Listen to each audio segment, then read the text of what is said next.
말씀 증거하겠습니다. 먼저 하나님의 말씀을 찾아서 읽겠습니다. 요한복음 6장입니다. 요한복음 6장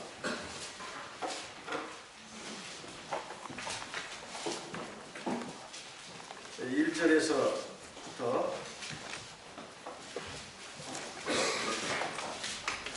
14절까지 말씀을 공독하겠습니다. 요한복음 6장 1절부터 14절까지 말씀을 읽겠습니다. 그 후에 예수께서 갈릴리 바다 곧 디베랴 바다 건너편으로 가시매 큰 무리가 행하니 따르니 이는 병인들에게 행하시는 표적을 보니라. 예수께서 산에 오르사 제자들과 함께 거기 앉으시니 마침 유대인의 명절인 유월절이 가까운지라.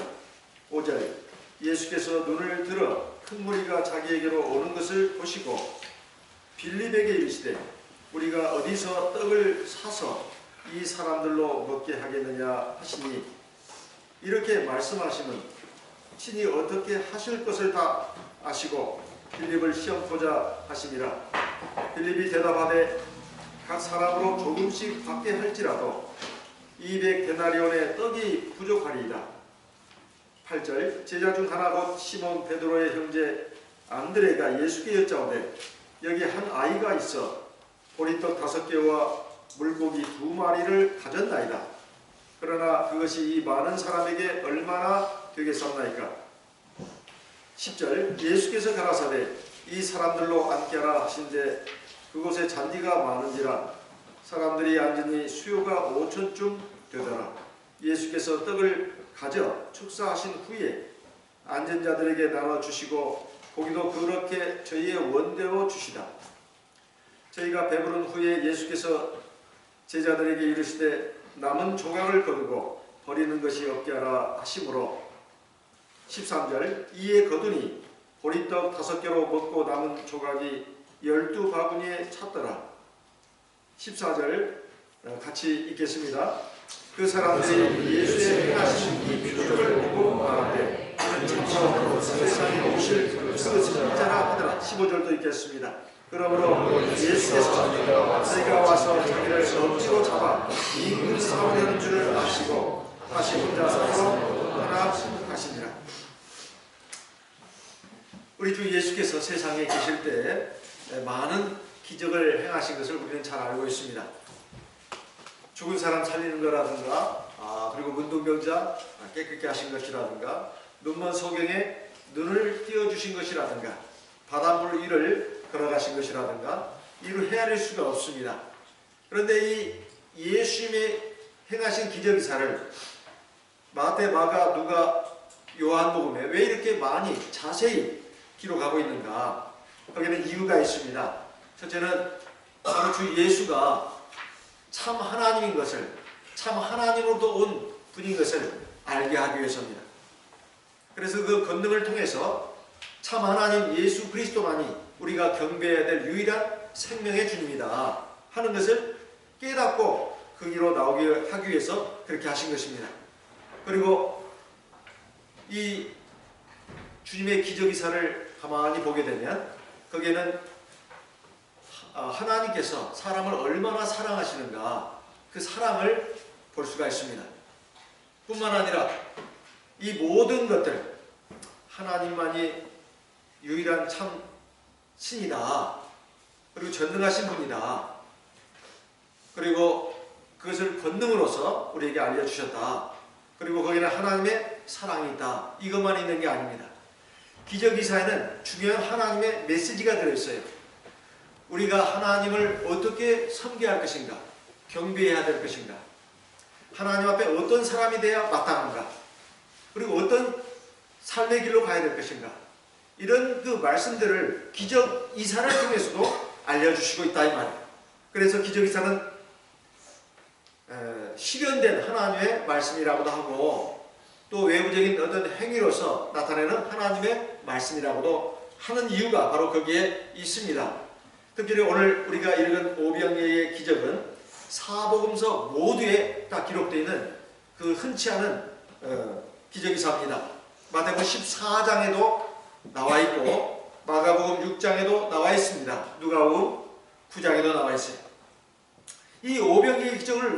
마가복음서에 다 기록했는가? 그만큼 우리가 관심을 가지고 집중해서 그 기적기사를 살피고 그 기적기사를 통해서 우리에게 주시는 하나님의 말씀에 귀를 기울여야 된다는 것입니다.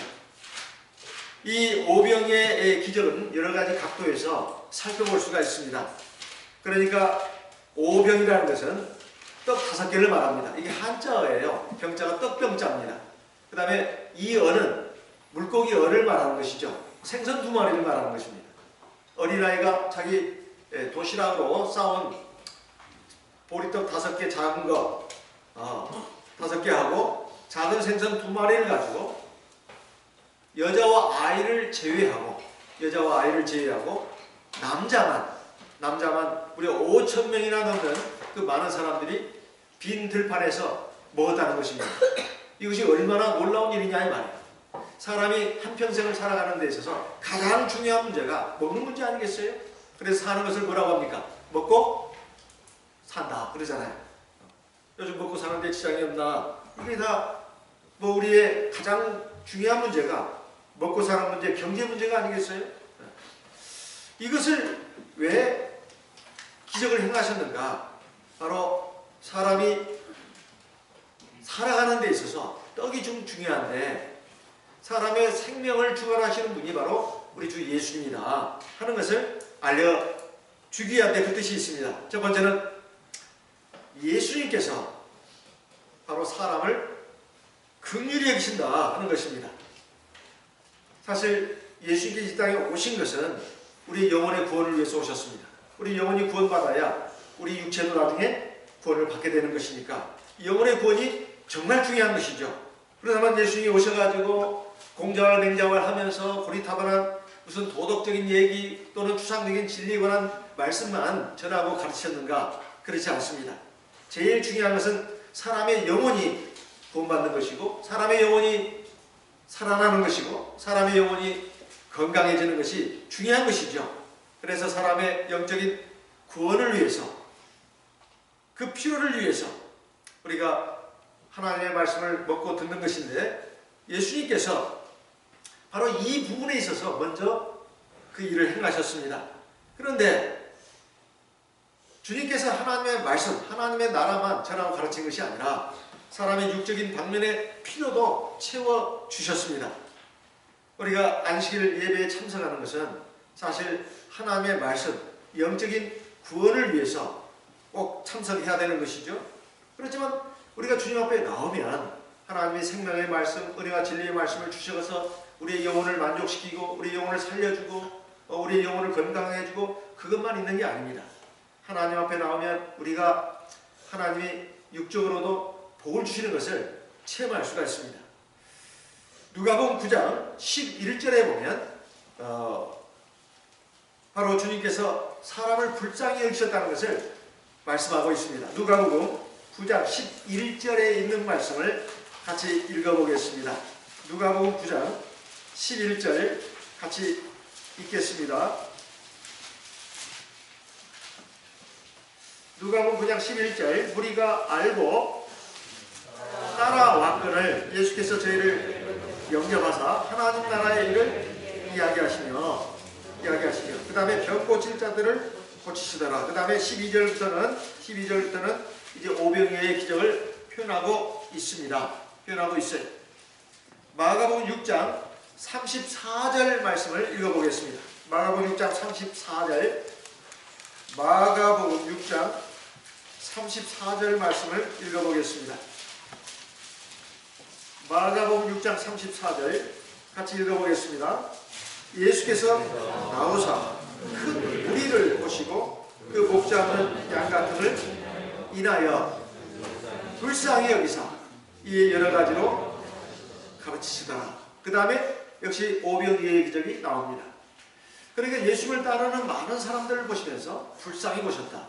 왜 불쌍히 보셨느냐? 목자 없는 양들과 같다. 아니 사람이 다 자기 재주로 힘대로 살아가는데 뭔 말씀인가? 사실 이렇게 살아가지고서는 결국 다 멸망할 수밖에 없다는 거예요. 영원한 형벌로 떨어질 수밖에 없다는 것입니다. 가련한 인생들이죠. 그래서 주님께서 굉장히 불쌍히 보셨다는 거예요. 그래서 하나님의 말씀으로 가르쳐 주셨다는 것입니다. 그게 아니에요.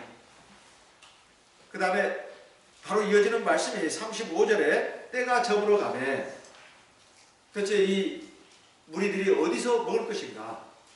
육신적으로 힘이 들고 배가 고프고 기진맥진한 것 주님이 그 나 모른다. 내가 알 바 아니야. 내 책임이 아니다. 그런 거 나한테 요구하지 마라. 그러지 않았습니다. 주님께서 그 무리의 허기지고 기진맥진한 것을 보시고 먹을 것을 줘야 되겠다 생각하시고 오병이의 기적을 행하셨어요. 그러니까 기본적으로 하나님은 우리 사람을 사랑하신다. 왜? 창조주 하나님, 우리 영혼과 육체의 아버지가 되신 분이니까요. 마태복음 이사야 9장 6절에 보면 한 아기를 주시고 한 아들을 우리에게 주신 바 됐는데 그는 기묘자고 모사고 전능하신 하나님이고 또 영원히 살아계시는 아버지다. 이렇게 말씀하지 않았습니까? 그래서 하나님 말씀을 우선적으로 전하고 가르치는 건 틀림없이 예수님이 하신 일입니다. 그러나 그것만 하신 것이 아니라 사람의 육적인 방면의 필요도 채워주셨다는 거예요. 그래서 병도 고쳐주시고 그리고 또 이런 음식의 기적도 행하셨다 이 말이에요. 우리 주기도문을 보게 되면 너희들은 하나님 앞에서 어떻게 하나님을 경배할 것인지 그것만 신경 써라. 이것만 가르쳐주신 게 아니지 않습니까? 하늘에 계신 우리 아버지여 이름이 거룩히 여김을 받으시오며 나라의 임하옵시며 뜻이 하늘에서 이룬 것처럼 땅에서도 이루어 주시게 해달라고 그렇게만 기도해라. 이렇게 주기도문 이렇게 우리에게 가르쳐주지 않았죠. 뒤에 보면 우리가 세상을 살아가면서 필요한 것들을 구하도록 했습니다. 일용할 양식을 달라는 것이죠. 날마다 먹을 양식을 달라고 하나님께 구해라. 이것은 우리가 살아가면서 우리가 일해가지고 물론 먹는 음식이지만 우리가 일을 한다고 해서 애쓴다고 해서 먹을 것이 입에 들어오는 게 아닙니다. 하나님이 먹을 걸 만들어 놓지 않고 먹을 것이 입에 들어가도록 우리에게 생명과 건강을 주지 않으면 아무 소용이 없어요. 그러니까 일용할 양식을 달라고 하나님께 구하라는 그 말씀은 바로 우리에게 육적인 필요도 있어야 된다. 그것도 채워져야 된다. 이것을 아셨다는 것입니다.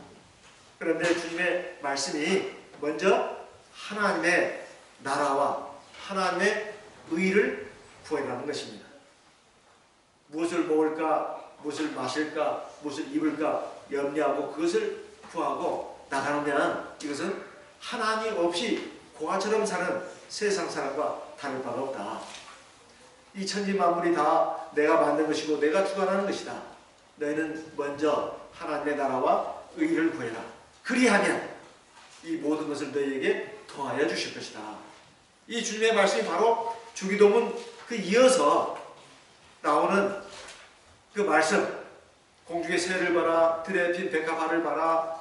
이 말씀은 바로 주기도문에 이어서 나오는 마태복음 6장에 다 함께 들어있는 말씀입니다. 그래서 우리가 하나님을 믿는다고 하는 거, 이것이 장차 죽어서 하나님 나라에 들어가기 위해서 믿는다. 세상에서 하나님은 우리의 육신의 삶은, 육신의 필요는 너희들 각자 알아서 해라. 그거 아닙니다. 여기에 대한 올바른 생각을 가져야 되겠어요. 사실 이 오병이의 기적이 성경에 나오는 기상천외한 일이다. 이렇게만 아시면 안 됩니다. 일본에 모리시마 목자님이라고 예전에 계셨어요.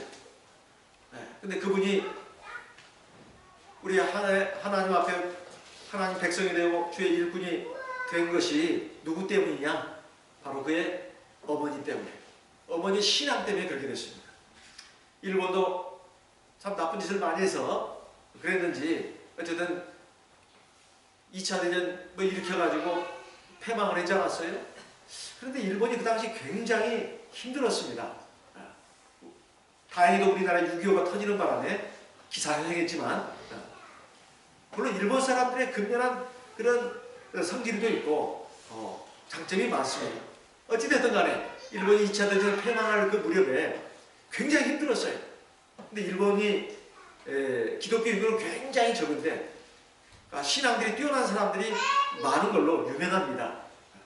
그런데 그 일본의 기독교 인구 가운데서 그 소수지만은 우리 참여숙의 신앙을 받고 참여숙의 성도가 된 가정들이 몇 가지 있었어요. 그 중에 하나가 바로 모리시마 목자의 어머니 되신 분이에요. 이분이 얼마나 신앙이 좋았는지 몰라요. 정말 하나님 앞에 그걸 믿고 의지하면서 기도하고 그리고 하나님 말씀을 늘 상고하고 예배도 열심히 참석하고 아이들 다 데리고 안식일에 교회를 가고. 근데 남편은 그 당시에 아주 엉망이었습니다. 아주 주색잡기에 아주 일가견을 날리는 사람이었어요. 가정이 더 힘들 수밖에 없죠. 더군다나 전쟁에 패망한 나라입니다. 어느 날이었습니다. 집안에 양식이 다 떨어졌어요. 이제 겨우 밥 한 그릇 지을 수 있는 쌀밖에 없어요. 이 모리시마 목자의 어머니가 그 쌀 한 주문을 가지고 밥을 지었습니다. 근데 이제 아이들을 보니까 올망졸망 이제 엄마가 밥을 해서 배부르게 먹여줄 것을 보면서 이렇게 바라보고 있는 거예요. 이 모리시마 목자의 어머니는 하나님께 기도했습니다. 울면서 기도했어요. 이제 이 한 줌의 쌀로 가지고 밥을 지어 먹고 우리는 다 죽어야 합니다. 하나님, 저는 괜찮습니다만 이 어린 것을 불쌍히 여겨주십시오. 그러면서 눈물로 밥을 지었습니다. 쌀 한 줌으로 한 그릇에 밥을 지었는데 밥을 짓고 나서 이제 그 밥솥을 부둥켜 안고 안수기도 하면서 기도했어요. 하나님, 이 밥그릇, 이 밥솥 축복해 주십시오. 옛날 사르밧 과부가 엘리야 선지자를 섬겨가지고 가뭄이 다 갈 때까지 그 떡가루통에 떡가루가 떨어지지 않고 기름병에 기름이 떨어지지 않았는데 하나님 긍휼을 베풀어 주십시오. 이렇게 기도했습니다. 간절히 기도했어요. 뭘로요? 성령으로. 성령으로 간절히 기도했습니다. 그리고 나서 밥솥을 열었습니다. 밥을 푸기 시작했어요. 밥을 폈는데 말이에요. 한 그릇이 채워졌습니다. 그래 아이한테 줬어요. 그런데 또 보니까 밥이 또 있는 거예요. 그래서 또 퍼서 담아가지고 아이한테 줬습니다. 그렇게 해서 온 식구가 다 배부르게 먹었습니다. 놀라운 역사예요. 성경의 이야기는 몇천 년 전에 사람이 교묘하게 사람들 하나님 믿게 하려고 말이야. 사람을 홀리려고 그렇게 지어낸 얘기가 아닙니다. 이건 실제로 있었던 일이에요. 그것이 이루어졌습니다. 그래가지고 그 뒤에 보니까 어떻게 그 가정의 사정을 누가 알았는지 여기저기서 쌀이 들어왔습니다. 그래가지고 그 어려움이 벗어날 때까지 굶어 죽지 않았어요. 그리고 이분은 몸에 암이 생길 때 물론 의사의 치료도 받고 진료도 받고 그러지만은 하나님 앞에 기도합니다. 그래가지고 또 나았고 그래가지고 또 건강하게 지내다가 또 어떤 불치에 뭐가 병이 걸리면 그걸 위해서 하나님께 기도합니다. 그러면 또 나아요. 그래가지고 언젠가 모리시마 목자가 한국에 영혼의 강사로 오셨을 때 말씀을 증거하면서 자기 어머니에 대해서 얘기를 했습니다. 내가 오늘 이렇게 된 것은 어머니 신앙 때문이라. 그리고 눈물로 기도하면서 하나님의 말씀으로 자기를 양육했기 때문에 내가 이렇게 하나님의 사람이 됐고 하나님의 일꾼이 되었다. 그러면서 그런 기적이사 간증도 거기서 들었습니다. 제가 청년 때였습니다. 저는 너무 신기하다고 생각됐어요. 적었습니다. 노트에다. 제가 목자가 돼서 하나님의 기적이사 권능을 갖다가 증거할 때 이 간증도 빠뜨린 적이 없었어요. 성경에 있는 얘기입니다. 오병이의 기적은 이미 그로부터 1000몇백 년 전에 엘리야 선지자 때도 일어난 일이에요. 이것이 절대로 일어날 수 없는 불가능한 일이다. 이렇게 생각하시면 안 됩니다. 하나님은 사람을 사랑하십니다. 특별히 하나님의 백성을 눈동자처럼 지키시고 사랑하신다 이 말이에요. 그런데 사람이 그걸 믿지를 않는다는 것입니다. 먼저 하나님의 나라와 의를 구하는 것이 얼마나 중요한가. 먹고 사는 것이 먼저지 하나님 믿는 것이 먼저야. 하나님 믿는 건 돈이 나와 쌀이 나와 이렇게 말하는 사람들은 하나님 모르는 사람들이에요. 말은 그렇게 안 해도 생활이 그렇게 되어 있는 성도들도 적지 않습니다. 그러면 안 된다 이 말이에요. 그렇게 먹는다 한들 그 대체 얼마나 살겠다고 그런 것입니까? 불과 몇십 년 사는 인생이에요. 나중에 이제 병들어 늙고 죽게 되면 먹을래야 먹을 수도 없어요. 아무리 재산 많으면 뭐합니까? 집이 몇천원 뭐하냐 이 말이에요. 다 소용없는 것입니다. 죽으면 끝납니까? 끝나면 그래도 다행이에요. 끝나는 것이 끝나는 게 우리의 삶이 아니에요. 그것은 영원한 삶의 시작입니다. 그래서 정말로 생명의 떡을 먹어야 돼요. 바로 우리 영혼이 구원받는 것이 굉장히 중요합니다. 두 번째, 예수는 사람을 시험하십니다. 여기 빈들에서 하나님 말씀을 전하고 가르쳤는데 때가 됐는데 이 사람들이 돌아갈 줄 모르는 거예요. 그래서 먹여야 되겠다. 주님은 일의 스토리를 다 아십니다. 시작부터 그 다음에 전개되는 과정, 결말까지 다 아시는 분이에요. 하나님이시니까. 그렇지만은 그냥 주면 안 되겠다 싶은 거예요. 그래서 빌립을 시험하셨다고 나옵니다. 빌립만 시험한 게 아닙니다. 바로 모든 제자들을 시험하신 거예요.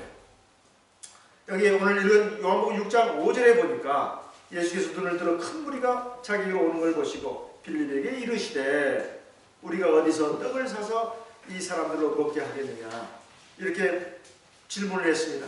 6절에 보니까 이렇게 말씀하시면 친히 어떻게 하실 것을 아시고 그러니까 예수는 다 결론을 갖고 있는 거예요. 여러분들이 어떻게 나올 것인지 그래도 내가 잘 깨우쳐가지고 내가 하나님의 말씀을 가르쳐줘야지. 진리 가운데로 바로 서게 해야지. 온전한 믿음을 갖게 해야지. 온전한 순종의 길로 나오게 해야지. 주님은 다 모든 것을 다 알고 이렇게 지금 질문을 던진 거예요. 근데 보니까 빌립을 시험하자 하심이라 이렇게 나옵니다. 예수는 빌립만 시험하는 게 아닙니다. 우리의 삶 가운데서 저와 여러분도 시험하십니다. 그 왜 시험한다는 말입니까? 그 시험한다는 것은 바로 우리를 하나님 앞에 온전한 사람으로 세우기 위해서입니다. 그리고 더 많은 은혜, 온전한 은혜를 주시기 위해서입니다. 이것이 시험의 목적이에요.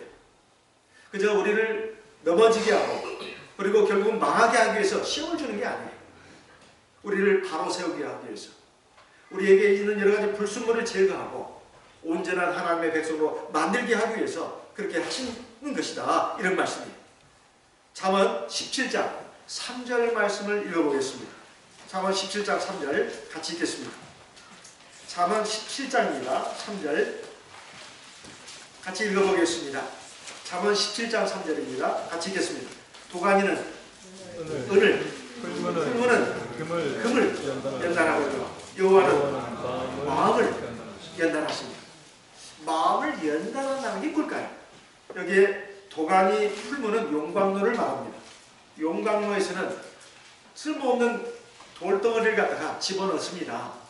거기는 철이라든가 금, 은, 구리, 주석, 망간, 여러 가지 귀금속들이 많이 들어있어요. 그럼 어떻게 추출할 것이냐? 쓸모없는 것들을 다 제거해야 되지 않습니까? 제거하려면 어떻게 해야 돼요? 뜨거운 불 속에다 집어넣어야 됩니다. 녹여야 돼요. 그래가지고 다 끓는 온도가 다르다면서요. 비중이 다르니까. 거기에 의해서 추출해내는 것입니다. 불순물은 제거하고. 우리 사람의 마음도 하나님이 그렇게 연단하신다는 거예요. 그럼 마음을 용광로에 집어넣는다는 것이냐? 그게 아니죠. 우리의 삶을 용광로 속에 집어넣는다는 거예요. 그럼 제일 괴로운 것이 물론 몸이 괴롭죠. 하지만 몸이 괴로운 것이 아니라 마음이 괴롭습니다. 늘 불안하고 그리고 안절부절 못해요. 근심 걱정에 휩싸입니다. 그리고 늘 아프고 외롭고 슬프다 이 말이에요.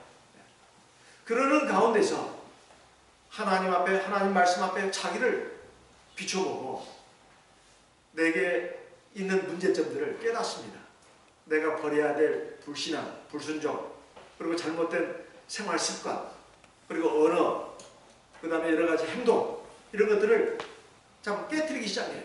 전에는 그러지 않았습니다. 제 멋대로 살았어요. 제 멋대로 말하고 행동하고 그냥 멋대로 했는데 이런 용광로 속에 한번 들어갔다 나오는 사람들은 참 겸손해집니다. 참 겸손해져요. 마음도 예전보다 더 부드러워지고 그리고 더 아름다워집니다. 거룩해지고 진실해지고 착해집니다. 이것이 용광로 속에 갔다 들어갔다 나온 사람들의 특징입니다. 그리고 하나님을 더 의식하게 되고 하나님을 경외하는 마음이 생겨요. 인생살이 내 마음대로 안 돼. 역시 하나님이 주관하셔. 그리고 하나님을 경외해야 돼. 내가 교만 방자하고 어리석고 잘못된 길로 나가면 정말로 내가 큰 코 다쳐. 이것을 용광로 속에 들어갔다 나온 사람들이 많다 이 말이에요. 그래서 하나님이 그동안은 이런저런 말씀을 하셨지만 그걸 여사로 들었습니다. 가볍게 들었어요. 때로는 코숨쳤습니다. 때로는 무심하게 들었어요. 그런데 그 말씀들이 그렇게 들리지 않는 거예요. 진짜 맞는 말씀입니다. 그래가지고 그 말씀이 마음판에 새겨지기 시작해요. 그것이 바로 마음을 연다는 것입니다. 시편 66편 10절 말씀을 읽어보겠습니다. 시편 66편입니다. 10절 같이 읽어보겠습니다. 시편 66편 10절 같이 읽어보겠습니다. 시편 66편 10절 같이 읽어보겠습니다. 하나님이여 주께서 우리를 시험하시되 우리를 단련하시기를 은을 단련함같이 하셨습니다. 하나님이 우리를 시험한다는 것은 우리에게 여러 가지 어려운 상황, 고통스러운 상황, 이것을 만나게 한다는 뜻입니다. 그것이 일이 됐든 사람이 됐든 어떤 사건이 됐든 그걸 통해서 하나님은 나를 시험하신다는 거예요. 그래서 우리의 마음을 연단하신다는 겁니다.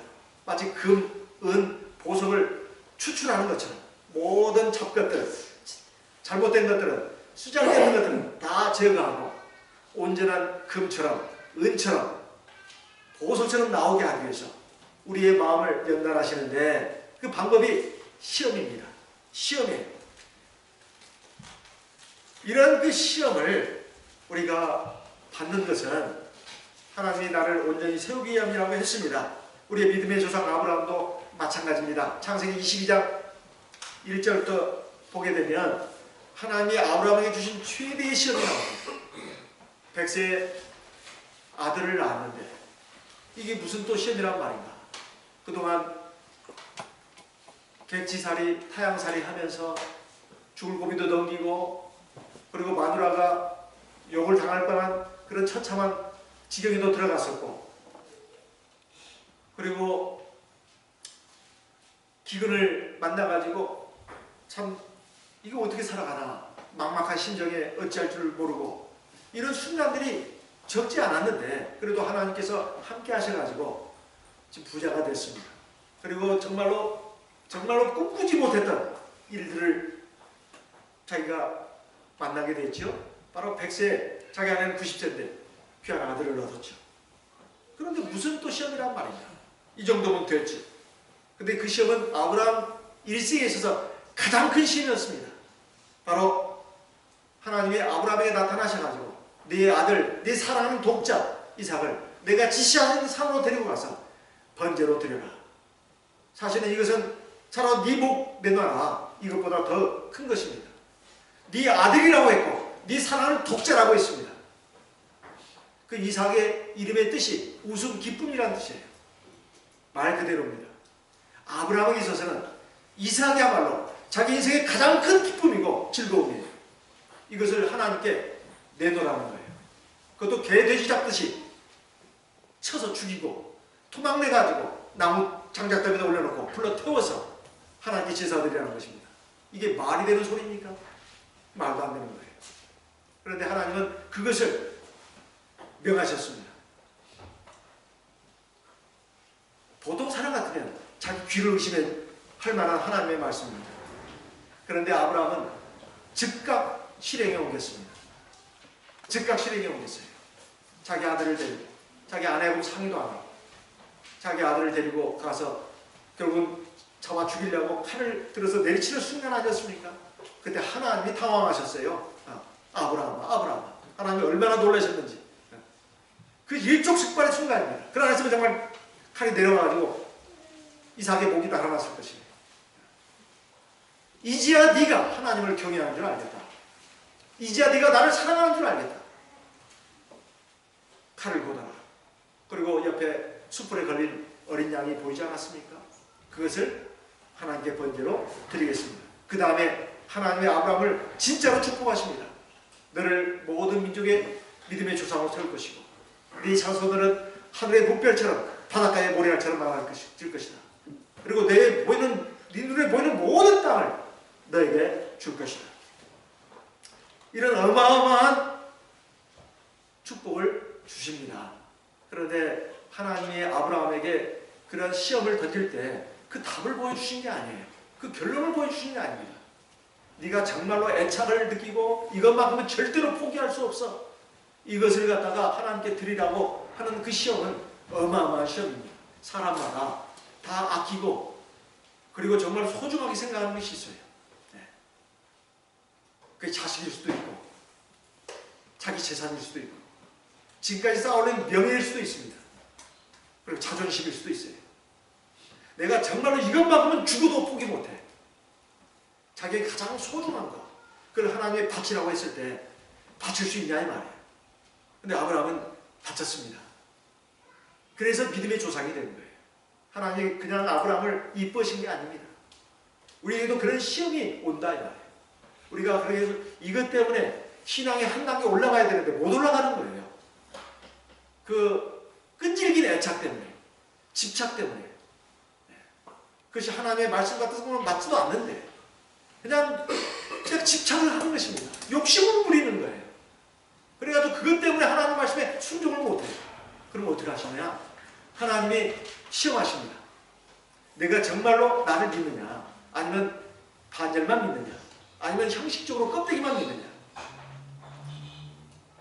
세상의 삶의 이치를 아는 우리들로서는 거기에 많이 젖어들었어요. 보이지 않는 하나님, 보이지 않는 하나님의 법칙, 하나님의 역사, 인도하심 이게 안 보입니다. 실감이 안 나요. 그래서 하나님의 말씀은 듣기는 좋은 말씀인데 막상 실행에 옮기려고 치면은 겁이 나고 감히 도전할 수 없는 무모한 도전, 무한도전이다 이 말이에요. 그러나 그렇게 돼서는 곤란하다 이 말입니다. 결국 자기는 그 수준에서 머물 수밖에 없어요. 그래가지고 잘하지를 못하는 거 신앙.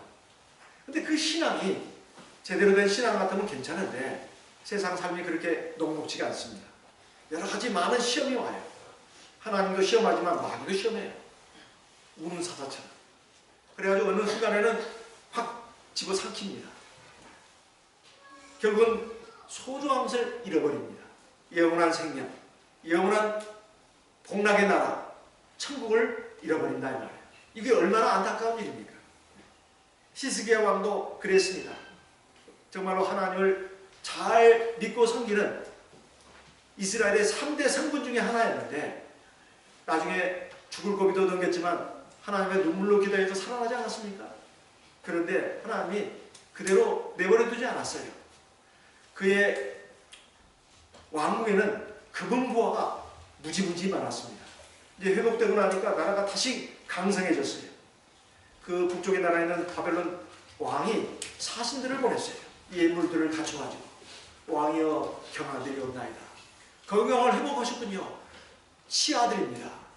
그런데 히스기야 왕이 거기서 우쭐해가지고 자기의 왕궁에 있는 많은 금은부화 그리고 그 많은 군사력 이것을 과시했어요. 거기에 보면 하나님이 시험하셨다고 나옵니다. 하나님이 잠시 떠나셨다고 나와요. 이것이 열왕기하 20장에 기록되어 있는 말씀입니다. 역대하 이 말씀이 얼마나 중요한지 역대하 32장에도 기록이 되어 있어요.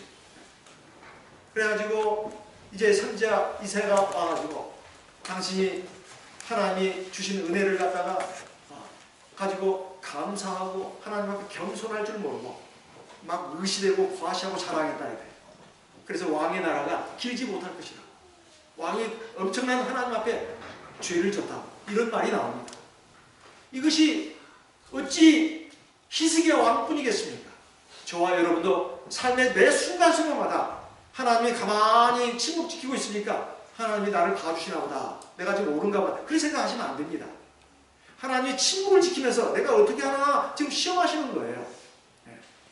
잘 나갈 때 조심하라는 말이 있습니다. 한 방에 훅 간다는 말이 세상 사람만을 하는 것이 아니에요. 잘 나갈 때 하나님이 나에게 긍휼과 자비와 은총을 베풀어 주셨다. 하나님을 찬송하고 하나님께 감사드리고 하나님 앞에 더욱더 겸손한 마음으로 하나님 말씀에 귀를 기울이고 혹시 내가 잘못한 것이 없나 나를 돌아볼 줄 아는 그런 마음을 가져야 되는 것입니다. 이게 히스기야 왕이 하는 말이 아니에요. 다 저와 여러분에게 하신 말씀입니다. 그럼 왜 하나님의 히스기야 왕을 시험했냐? 속에 마음속에 뭐가 들어있는지 알기 위해서예요. 그래가지고 결국은 부족한 점을 드러내고 결국은 그것을 반성해서 온전하게 가다듬기 위해서입니다. 학생들이 학교에 가면 선생님으로부터 공부를 선생님으로부터 지식을 전수받지 않습니까? 공부를 하죠. 근데 학생들이 가장 괴로운 것은 시험 치는 일입니다. 그러면 시험만 없으면 좋겠다. 그럼 학교 다닐만 하다. 그런 말은 누구나도 할 수 있는 말입니다. 그런데 이 시험 치는 것이 사실은 학생들의 실력 향상을 위해서 꼭 치는 거 아니겠습니까? 평상시에 공부 열심히 하고 그리고 선생님 말씀을 귀담아 듣고 자기 개인 공부 열심히 한 사람들은 시험날이 기다려집니다. 시험날이 연기되면 더 화딱지가 나는 거예요. 공부한 거 까먹을까 봐.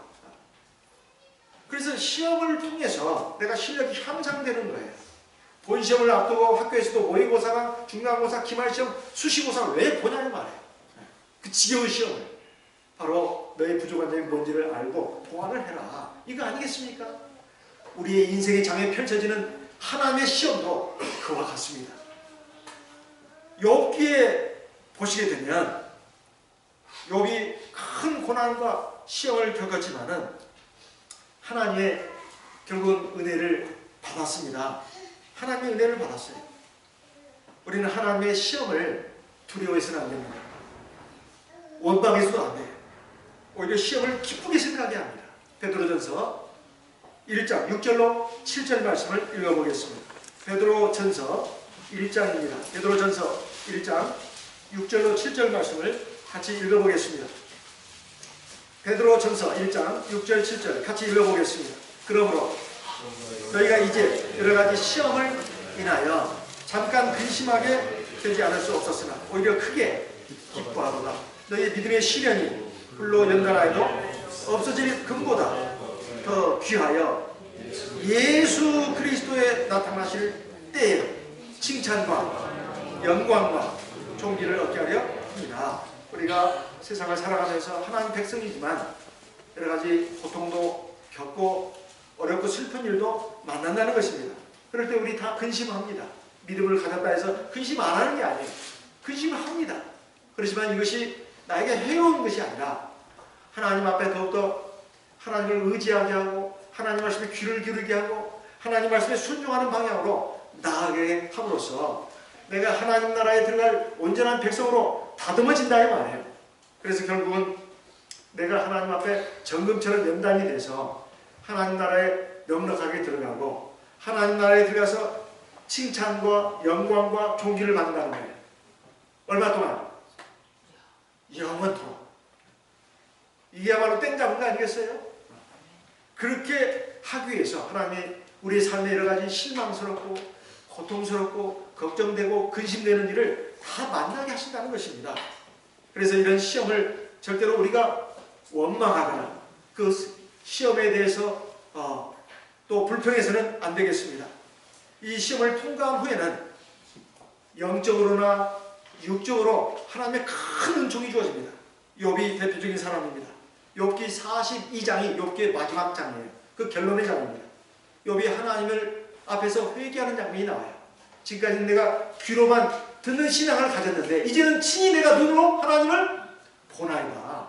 이게 엄청난 신앙 아니겠어요? 욥은 하나님이 인정한 의인입니다. 그런 욥이 엄청난 시련을 겪고 나서 마지막에 하나님을 만나죠. 그래 하나님이 이런저런 말을 하셨을 때 지금까지 내가 옳게 살아왔다, 바르게 살아왔다, 그래도 내가 믿음이 그래도 제법 된 믿음이야, 자기에 대해서 굉장히 자부심이 있었습니다. 근데 하나님 말씀을 쭉 듣고 보니까 자기가 형편없는 사람인 것을 알았어요. 원래 완전한 사람의 특징이 그것입니다. 겸손해요. 세상에 완전이라는 게 어디가 있습니까? 그건 없습니다. 하나님 한 분에는 완전한 사람이 없어요. 욥에게 있어서 문제점이라면 아마 자기가 의롭다는 그런 것이었겠죠. 그래도 욥은 그렇게 말해도 우리가 할 말이 없습니다. 그런데 그 욥기 42장에 가서 한 말이 지금까지 내가 귀로만 듣는 신앙을 하나님께 대해서 가졌습니다. 정말 회개합니다. 하나님. 이제는 내가 눈으로 직접 하나님을 봅니다. 실제로 하나님을 봤다는 말일까요? 그게 아닙니다. 이제 하나님을 제대로 알았다는 것이죠. 하나님, 지금까지 내가 교만하고 어리석었던 거 깨우쳐 주신 거 감사합니다. 이제 내가 잿더미에서 티끌을 무릅쓰고 하나님께 회개하나이다. 하나님이 이 회개의 기도를 들으시고 욥에게 복을 주셨어요. 욥이 말년에 받은 복은 엄청난 것입니다. 지금까지 받은 복의 2배예요. 그러니까 특히 물질적인 면에서 재산이 딱 2배로 늘어났어요. 옛날에 소가 1000마리였다면 2000마리가 되고 양이 5000마리였다면 10,000마리가 됐습니다. 이런 식이에요. 그게 쭉 나옵니다. 그뿐이겠어요? 잃었던 아들 7명, 딸 3명도 얻었는데 그전에 그런 말이 없었어요. 그 딸들이 절세 미인들입니다. 그러니 송혜교라든가 이영애라든가 고현정이라든가 쉽게 말하면 그런 식의 표현이에요. 그러니 이게 말년이 아주 그냥 해피 엔딩으로 끝난 것입니다. 육적으로도 하나님이 축복을 내주셨다는 거예요. 그래서 우리가 세상을 살아가면서 어렵고 힘든 일을 만날 때 하나님이 나에게 시험을 주셨구나. 그래, 믿음으로 하나님 말씀을 의지해서 또 성령의 기도로 이겨내야지. 이겨내면 앞에 행복의 세계가 펼쳐져 기다리고 있습니다. 그리고 3번째, 주 예수님은 어린아이를 소홀히 여기지 않았습니다. 자, 이 많은 사람을 어떻게 먹일 것이냐. 그랬을 때 빌립은 그거 할 수 없습니다. 주님, 왜 그러십니까? 그때 베드로의 형제 안드레가 말했습니다. 주님, 이게 될랑가 모르겠네요. 어린아이 하나가 있는데 세상에 자기 점심 먹으려고 싸운 보리떡 5개, 작은 게 지금 5개가 있고 생선 2마리가 있네요. 이거 어디에다가 어디 입에다 풀칠하겠습니까? 이거 참 별것도 아니지만 이렇게 내놨네요. 이 안드레는 물론 어린아이가 가져온 그 점심의 그 식사 양 얼마 되지도 않는 것이죠. 그걸 갖다가 내놓으면서 이게 별것도 아니라고 말했습니다. 안드레는 어린아이의 음식을 경시한 것이죠. 그러나 주님은 경시하지 않았습니다. 자, 이제부터 내가 시키는 대로 여기 있는 모든 사람들 이 잔디밭에 다 줄을 맞춰서 앉게 해라. 그리고 너희들이 분배를 해라. 이렇게 말했어요. 그랬더니 엄청난 그 기적이사가 일어난 거 아니겠습니까? 어린아이의 음식, 약간의 음식이지만 그걸 기쁘게 받아주셨다 이 말이에요. 하나님께서 우리에게 주신 자녀들은 다 소중합니다. 이것은 그 어린아이가 사실은 보통 믿음이 아니에요. 사실 애기들이 말이에요. 다 자기 입을 생각하고 다 자기 걸 안 뺏기려고 하지 않습니까? 그런데 이 아이가 적어도 이게 주님 앞에 내려왔다고 할 것 같으면 이 아이가 보통 믿음이 아니에요. 우리가 아이들은 뭐 철이 없고 아무것도 모르고 그러니까 애들은 가라 변장사 그런 말을 많이 하잖아요. 쫙 그냥 약선대로 하면서 애들은 가라 그러는데 그래서는 안 되는 거예요. 사실 이 아이들부터 우리가 종교교육, 신앙교육에 힘을 써야 합니다. 하나님 말씀을 어릴 때부터 교육시키는 것이 굉장히 중요해요. 잠언 22장 6절 말씀을 읽어보겠습니다. 잠언 22장 6절 같이 읽어보겠습니다. 잠언 22장 6절 같이 읽어보겠습니다. 잠언 22장 6절 같이 읽겠습니다. 마땅히 행할 길을 아이에게 가르치라. 그리하면 늙어도 그것을 떠나지 아니하리라. 특별히 신앙교육이 그렇습니다. 신앙교육 어려서부터 가르쳐야 돼요. 애들이 아기 때부터 교회에 나와서 이제 생활하는 아이들은 그게 쭉 부모와 함께 이렇게 신앙생활하면 설령 중간에 나중에 커가지고 좀 방황하다가 그러면서 교회를 잠시 떠났다 하더라도 돌아올 확률이 굉장히 높습니다. 왜? 어려서부터 엄마 아빠 교회 와서 예배 드리는 거 자기는 장난치면서 제대로 듣지도 않고 그랬지만은 그 분위기를 알아요. 그리고 교회에 다시 돌아오는 것이 어색하지가 않습니다. 이렇게 하나님 앞에 기도하고 하나님 말씀을 먹고 듣고 읽고 하는 이것이 보통 일이 아닙니다. 사실은 굉장히 큰 거예요. 그런데 요즘 부모들, 옛날도 마찬가지였습니다만 아이들의 세상 교육에 대해서는 굉장히 신경을 씁니다. 학교 교육이라든가 그 밖에 또 학교 교육만 가지고는 만족을 못하니까 과외 교육도 많이 시킨다. 피아노나 바이올린 그런 악기 교육에서부터 시작해가지고 또 태권도, 수영 이런 거 하면 그 방에 좀 더 지나가면 이제 또 전문 교육을 시킨다 해서 논술 교육까지, 독서 교육까지 엄청 교육을 많이 시킵니다. 제가 이제 교회에 일을 하다 보니까 가정 신방을 할 때가 적지 않습니다. 가서 보면 어린아이를 키우는 그 집에 이렇게 가만히 가서 보면 냉장고에도 뭐가 막 붙어 있어요. 그 집에 그 거실에도 이게 막 붙어 있습니다. 뭐가 붙어 있나 봤더니 기역, 니은, 디귿, 리을, 그 다음에 호랑이, 사자, 그 다음에 사과, 배 이런 것들이 막 있어요. 그뿐만이 아니에요. A, B, C, D 영어까지 가르치겠다는 거죠. 요즘 그걸로 만족을 못해가지고 이제 중국어까지 나갑니다. 아주 그냥 어려서부터 외국어를 시켜야 된다고 하면서 혀 길게 느리는 수술까지 하지 않습니까? 이렇게 막 그냥 세상 교육에 대해서는 악착 같아요. 악착 같아요. 그런데 하나님 말씀에 대해서는 별로 그렇게 신경을 안 쓴다는 말이에요. 가정예배 신방을 드리러 신방을 가서 가정예배를 드리려 치면 애들은 저기 가 있어라 하고 참석을 안 시킨단 말이에요. 그게 잘못된 것입니다. 이건 참 잘못된 거예요. 그런데 제가 여기 수원에 와서 보니까 참 깊이 감명을 받은 게 있어요. 그게 뭐냐?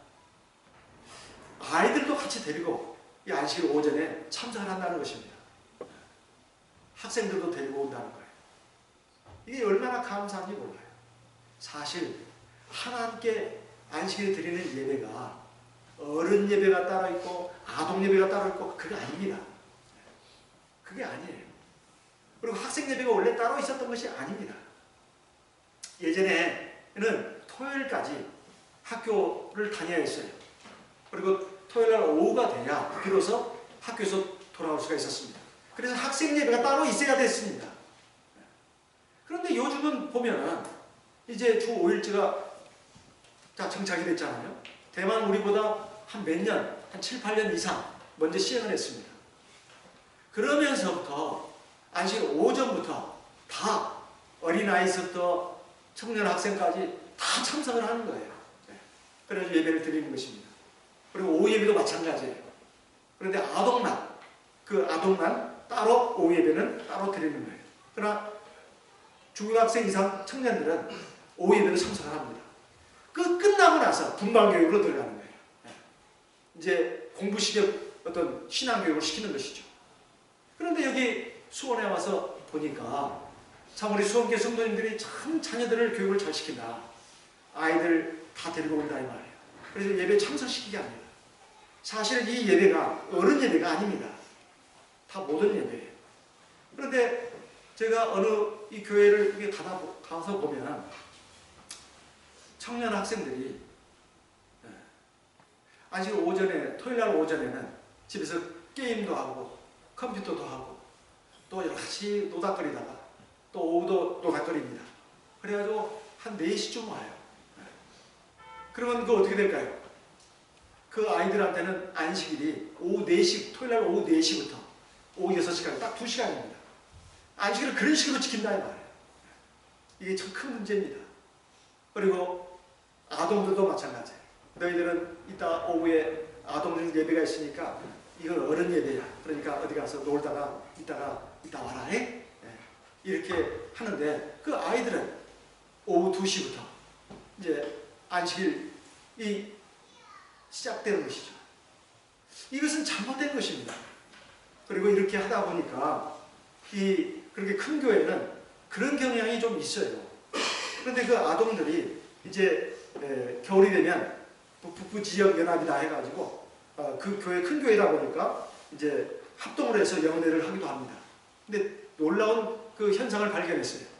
큰 교회 아이들이 그 여름 성경, 겨울 성경 영내 동안에 아동부 영내 동안에 성령 받는 경우가 거의 없습니다. 거의 못 받아요. 두 번째, 성경 퀴즈를 하는데 알아맞히지를 못해요.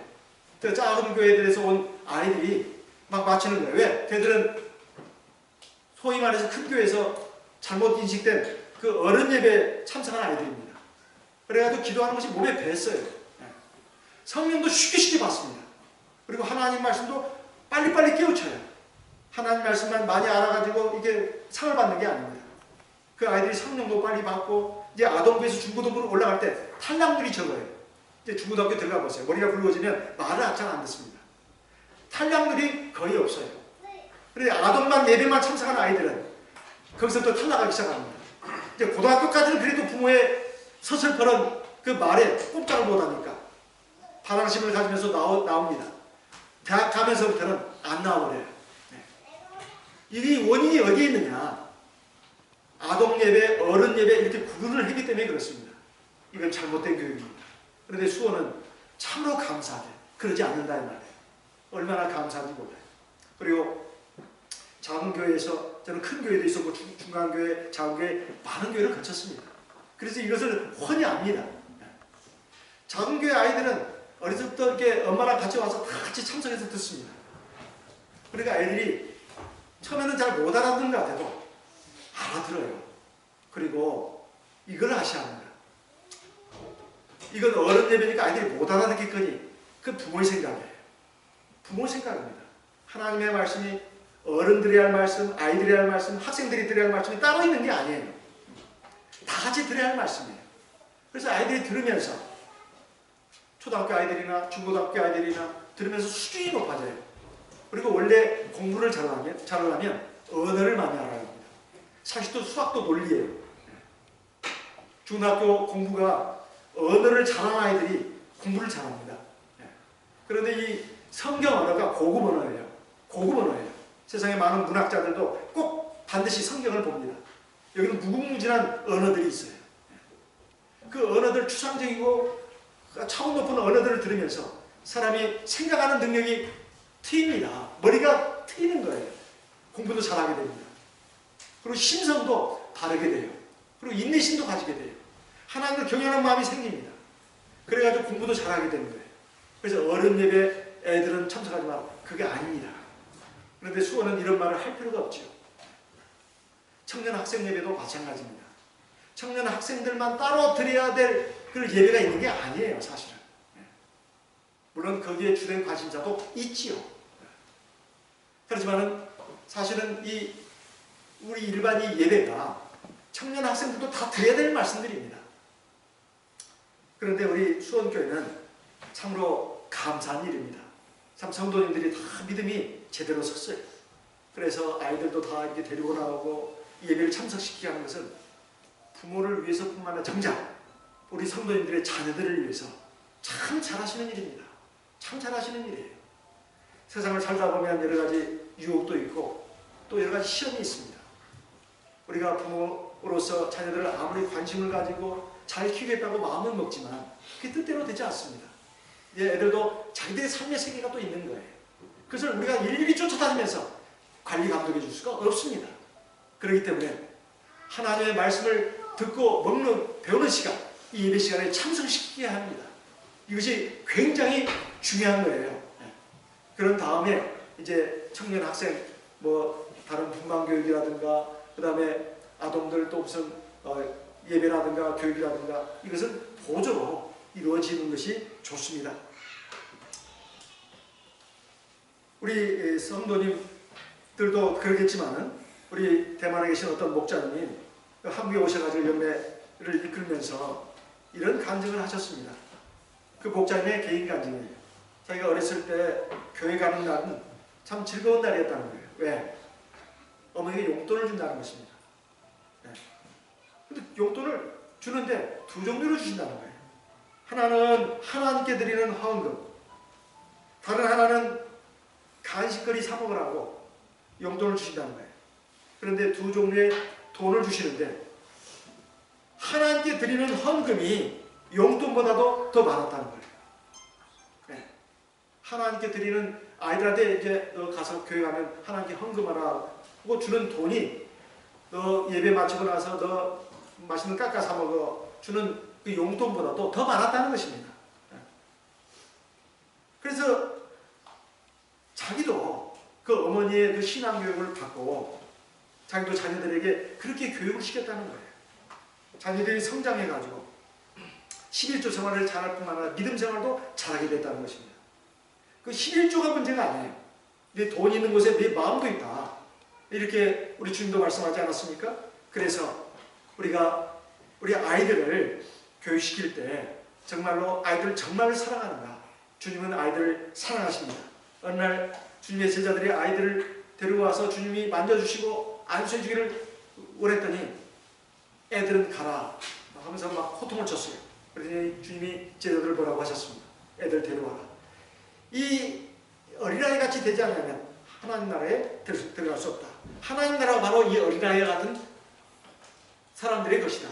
그러면서 아이들을 이리 데려오라고 하면서 아이들을 안아가지고 안수도 해주고 이렇게 해주었습니다. 이것이 마태복음 19장에 나오고 마가복음 10장에도 나옵니다. 우리가 세상적인 교육도 자녀들에게 시키는 거 중요합니다. 하지만 더 중요한 것은 아이들에게 신앙교육, 종교교육을 시키는 것이 훨씬 중요하다. 우리는 세상에서도 그것을 다 보아서 알 수가 있습니다. 유대인들은 종교민족 아니겠어요? 철저히 안식일을 지킵니다. 그리고 그들의 등교 시간은 보통 사람들보다도 1시간 더 빠릅니다. 그래가지고 1시간 동안 모세 오경을 교육시키는 거 아니겠습니까? 그리고 하나님 앞에 기도하고 묵상하는 시간을 갖게 합니다. 세계에서 가장 우수한 민족이 바로 유대인이라고 많은 사람들이 그게 말하는 이유가 바로 유대인들의 철저한 자기 자녀들에 대한 신앙 교육에서부터 비롯된 것입니다. 오늘 우리도 그렇게 해야 되겠습니다. 어린아이가 너 별거냐? 크면 다 철이 들면 알겠지. 그러다 크고 다칩니다. 사람은 절대로 그렇게 될 수 있는 게 아니에요. 애들이 뭘 모르는 게 아닙니다. 다 안다 이 말이에요. 그렇게 생각하시고 아이들을 갖다가 이 안식일 오후 예배에 참석시키게 합니다. 이것이 굉장히 중요합니다. 그것은 장래 애들의 신앙뿐만 아니라 그들의 그 육신의 그 삶을 위해서도 반드시 필요합니다.